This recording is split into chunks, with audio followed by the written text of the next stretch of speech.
Hi everyone, welcome back. Big boss ഹൗസിൽ നിന്നും പുറത്തു വന്ന രേണു സുധിയോട് ആരായിരിക്കും ടോപ്പിൽ വരിക എന്ന ചോദ്യത്തിന് മറുപടി ഇങ്ങനെയായിരുന്നു. അനു, അനീഷ്, അക്ബർ ഇവരിൽ ഒരാളായിരിക്കും വിന്നർ. അനീഷാണ് എന്റെ ഫേവറേറ്റ്. മനസ്സുകൊണ്ടും അനീഷ് വിന്നർ ആവണമെന്നാണ് ഞാൻ ആഗ്രഹിക്കുന്നത്.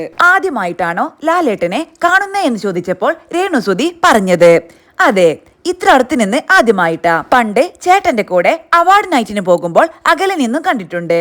അദ്ദേഹത്തെ ഇത്രയും അടുത്ത് കാണുക, സംസാരിക്കുക, നമ്മളെ പേരെടുത്ത് വിളിക്കുക, അതൊക്കെ വളരെ സന്തോഷം തരുന്ന കാര്യമല്ലേ. ഞാൻ എവിക്റ്റായി പോയതാണെങ്കിൽ ഞാൻ ആകെ നാറിച്ചമ്മിയേനെ. എനിക്ക് വയ്യാഞ്ഞിട്ട് പോന്നതാണ്.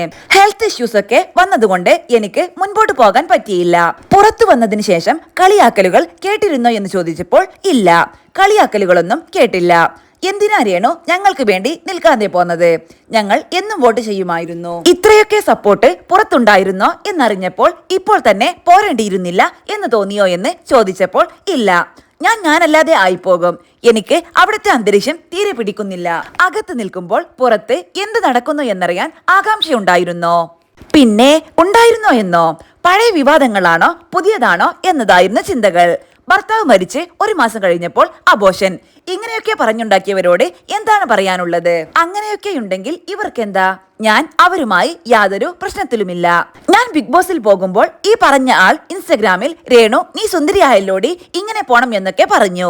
ഞാൻ താങ്ക്സും പറഞ്ഞു. ഞാൻ പോയി.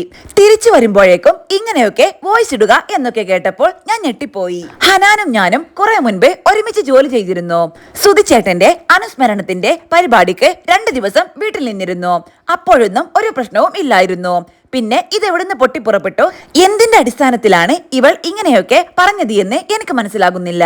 എന്നെ സംബന്ധിച്ച് ഈ പറയുന്നവരെ പറ്റി ഒരുപാട് ആളുകൾ എന്നോടും പറഞ്ഞിട്ടുണ്ട്. പക്ഷേ ഞാൻ മീഡിയക്ക് മുന്നിൽ ആരെയും കുറ്റം പറഞ്ഞിട്ടില്ല. എനിക്കതിന് താല്പര്യവുമില്ല. പറയുന്നവർ പറയട്ടെ, എനിക്ക് കുഴപ്പമില്ല.